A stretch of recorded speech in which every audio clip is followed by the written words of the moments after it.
Gold, trusted gold buyers. మీరు తాకట్టు పెట్టిన బంగారాన్ని విడిపించి ఈ రోజు ఉన్న మార్కెట్ ధరకు కొనబడను. నమస్కారం, వెల్కమ్ టు ఐ డ్రీమ్. ధర్మ మార్గం విత్ వెజిత కార్యక్రమానికి స్వాగతం. ప్రస్తుతం మనతో పాటు ఉన్నారు అగస్త్య స్పిరిచువల్ ఆర్గనైజేషన్ వ్యవస్థాపకులు క్రియాయోగి ఆదూరి ఉదయ్ భాస్కర్ గారు. ఇప్పుడు వారితో మాట్లాడదాం. నమస్కారం అండి. నమస్కారం. మనకి ఆషాఢ మాసం వచ్చిందంటే దక్షిణాయన పుణ్యకాలం అనేది ప్రారంభమవుతుంది. ఈ 4 మాసాలు, రాబోతున్న 4 మాసాలు కూడా ఎక్కువగా దేవతారాధనకి సంబంధించిన మాసాలుగా ఇవన్నీ కూడా ఒక దీక్షగా చేసే వాళ్ళు కూడా ఉంటారు. మరి ఎందుకు ఈ 4 నెలలు కూడా అంత పరమ పవిత్రమైన మాసాలు, వాటి గురించి వివరణ ఇవ్వండి. మరి సంవత్సరంలో 2 యానములు అంటారు, ఉత్తరాయణం, దక్షిణాయనం. ఇవి ఎక్కడి నుంచి వచ్చినాయి, ఎలా అనంటే కాలగమనంలో ఈ ఉదయము సాయంత్రం అశ్విని దేవతలు అని ఉంటారు. ఆ అశ్విని దేవతలు ఈ ఉదయాన్ని సాయంత్రాన్ని సృష్టిస్తున్నది ఎవరు? అశ్విని దేవతలు అనమాట.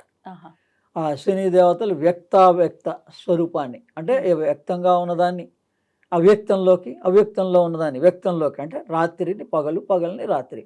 పగలు వ్యక్తము, రాత్రి అవ్యక్తం.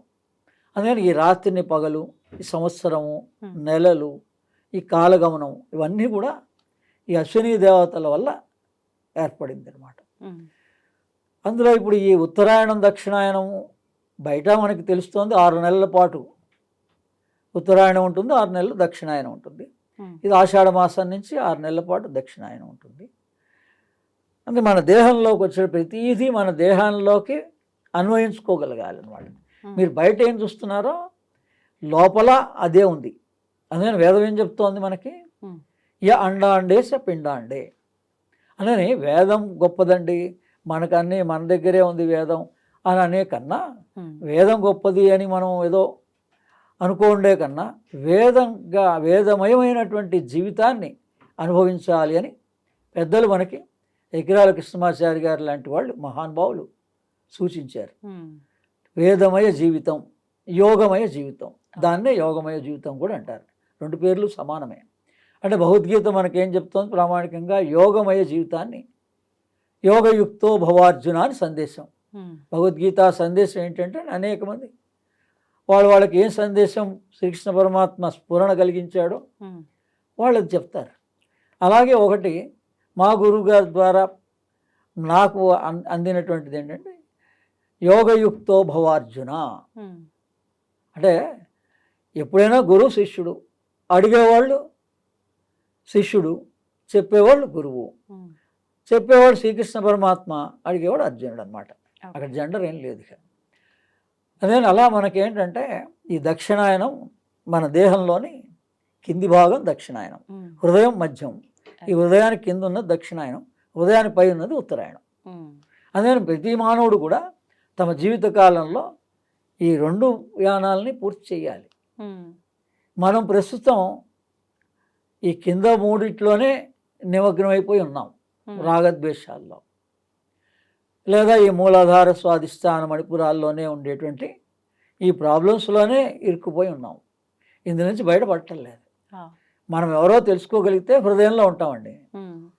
చంటి పిల్లవాడుగా ఉన్నప్పుడు, తల్లి గర్భంలో ఉన్నప్పుడు మనకున్న జ్ఞానాన్ని మనం తర్వాత మన జ్ఞానాన్ని మనమే కోల్పోయినాం.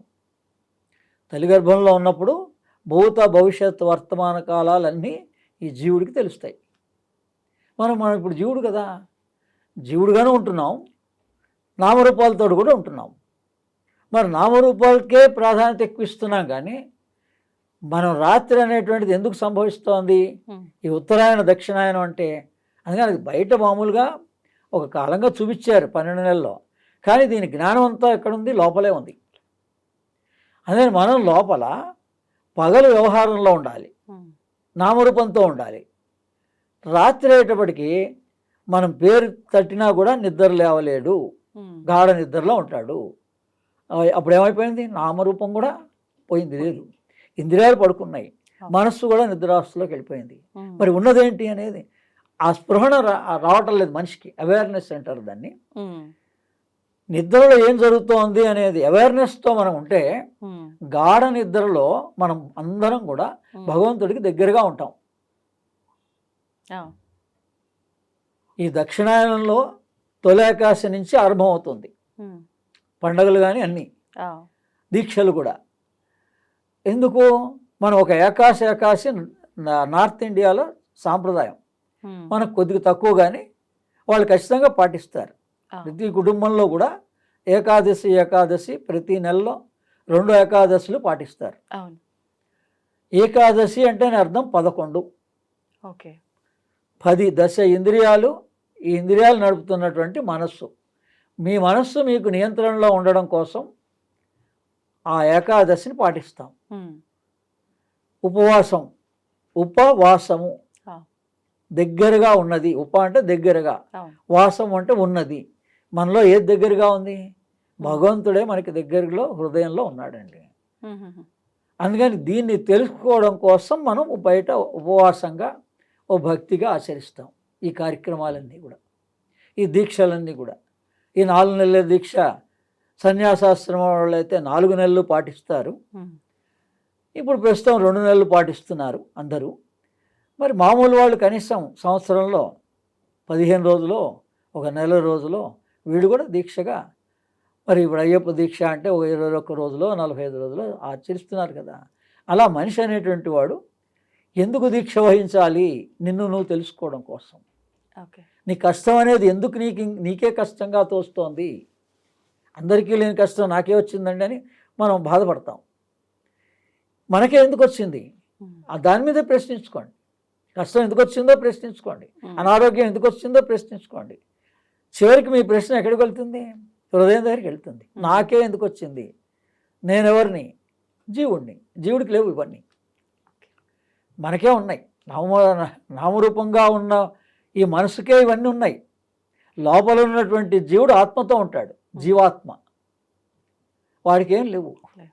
అందుకని మనకి ఆ రాత్రి పూట అవేర్నెస్తో ఉండగలిగితే, మనలో ఏం జరుగుతుందో మనం పరిశీలించగలిగితే, మన భగవంతుడి దగ్గరగా, అంటే ఆనందమే. భగవంతుడు అంటే ఎవరో కాదండి, ఆనందమే.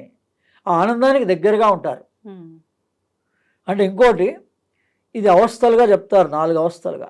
జాగ్రత్త, స్వప్న, సుషుప్తి, తురియ అని ఆధ్యాత్మికంలో. పగలు కాన్షియస్నెస్ పీరియడ్ని జాగ్రత్త అవస్థ అంటారు. మీరు పడుకోగానే కలలు కనే పీరియడ్ని స్వప్న అవస్థ అంటారు. ఆ కలలు అయిపోయిన తర్వాత మనస్సు కూడా నిద్రపోయినప్పుడు గాఢ నిద్ర అవస్థ అంటారు. గాఢ నిద్ర దాటాక ఇప్పుడు మెలకు వస్తుంది కదా ప్రతి మనిషికి. ఎవరు మెలకువ తెప్పిస్తున్నారు? మనలోని అశ్విని దేవతలే. అంటే ఉచ్ఛ్వాస నిశ్వాసాలండి. అశ్విని దేవతలు అంటే మరి వాళ్ళు కనపడని వాళ్ళు కదా, అవ్యక్తంలో ఉండేటువంటి వాళ్ళు అని అన్నారు. సాయం సమయంలో వాళ్ళని స్మరిస్తే మన పనులన్నీ వాళ్ళు అనుగ్రహిస్తారని కూడా చెప్పారు. మరి ఎందుకు చెప్పారు అలా అని అంటే, మన ఉచ్ఛ్వాస నిశ్వాసాలే మనిషికి ప్రధానం. మనం దాని మీద గమనించటంలే, అవేర్నెస్తో ఉండటంలే. ఈ ఉచ్ఛ్వాస నిశ్వాస పగలు ఎలా జరుగుతోంది, రాత్రి ఎలా జరుగుతోంది, మనం పక్కనున్న నిద్రపోయినటువంటి వాడిని గమనిస్తే మనకి తెలుస్తుంది. అందుకని మనకి ఈ హాస్పిటల్స్లో లేకపోతే సీరియస్గా ఉన్నటువంటి వాళ్ళని ఐసీయూలో పెట్టినప్పుడు వాళ్ళ ట్రీట్మెంట్ ఏం చేస్తున్నారు, ఎలా మనం బయటపడుతున్నాం అంత అనారోగ్యం నుంచి, ఆ ధ్యాస పెట్టలే మనిషి. వాళ్ళు ఏం చేస్తారంటే పల్స్ రీడింగ్ చూస్తారు. నైట్ అంతా కూడా మన పల్స్ ఎలా ఉంది ఏంటి అనేది చూస్తారు. దానివల్ల ఏం తెలుస్తుంది మనకి? మన శ్వాస గమనం ఎలా ఉంది, రాత్రి శ్వాస ఎలా నడుస్తోంది, పగలు శ్వాస ఎలా నడుస్తుందో తెలుస్తుంది. ఈ శ్వాసలో మార్పు వస్తేనే మీకు నిద్ర వస్తుంది. శ్వాసలో మార్పు రాకపోతే నిద్ర రాదు. మీరు అది కనుక తెలుసుకోగలిగితే మీకు ఎప్పుడు కావాలంటే పగలు 10 నిమిషాలు టైం ఉంది, మీరు నిద్రపోగలుగుతారు. అందుకని మనకు కావాల్సి వచ్చినప్పుడు బాడీకి రెస్ట్ ఇవ్వచ్చు. ఇదంతా కూడా విజ్ఞానం, ప్రాణానికి సంబంధించింది, శ్వాసకు సంబంధించింది. అందుకని ఈ దక్షిణాయనం ఉత్తరాయణంలో, ఈ ఉత్తరాయణం అంటే మన హార్ట్ సెంటర్ నుంచి పైకి మనలో ఉన్న 6 చక్రాలు ఉన్నాయి కదా, 3 చక్రాల వరకు దక్షిణాయనం, 3 చక్రాలు ఉత్తరాయణం. అందుకని వీటిని శుద్ధి చేసుకోవడానికి ఆ సమయాన్ని వినియోగిస్తారు. దక్షిణాయనంలో మనం మొట్టమొదట మన మూలాధారాన్ని శుద్ధి చేసుకోవాలి, స్వాదిష్టాన్ని శుద్ధి చేసుకోవాలి, మణిపురాన్ని శుద్ధి చేసుకోవాలి, అంటే డైజెస్టివ్ సిస్టమ్ని శుద్ధి చేసుకోవాలి. ఈ నీళ్ల వల్లనే మనకు దోషం అంతా వస్తుంది కాబట్టి జలతత్వాన్ని శుద్ధి చేసుకోవాలి, అలాగే మూలాధారాన్ని శుద్ధి చేసుకోవాలి. ఓకే. వీటి కోసమని దీక్షగా వహిస్తారని ఓ గురు ద్వారా ఒక మంత్రం తీసుకొని సాధన చేయడం, లోపల ఆనందం అనుభూతి పొందడమే భగవత్ సాక్షాత్కారం. ఓకే. అంటే ఈ 4 నెలలు కూడా అంటే అది గురువు ద్వారా తీసుకున్న వాళ్ళు మాత్రమే చేయాలా దీక్షగా? అంటే చాతుర్మాస దీక్షల ఈ విధానం అనేది సామాన్యులు కూడా ఈ 4 నెలలు సామాన్యులకు దీక్షలుగా? కూడా ఇప్పుడు ఆహారం అమృతమస్తు, జలం ఆరోగ్యమస్తు అని మన పెద్దలు చెప్పారండి. అవును. మనం ఈ ఆహారంలో మార్పు తీసుకోవాలి.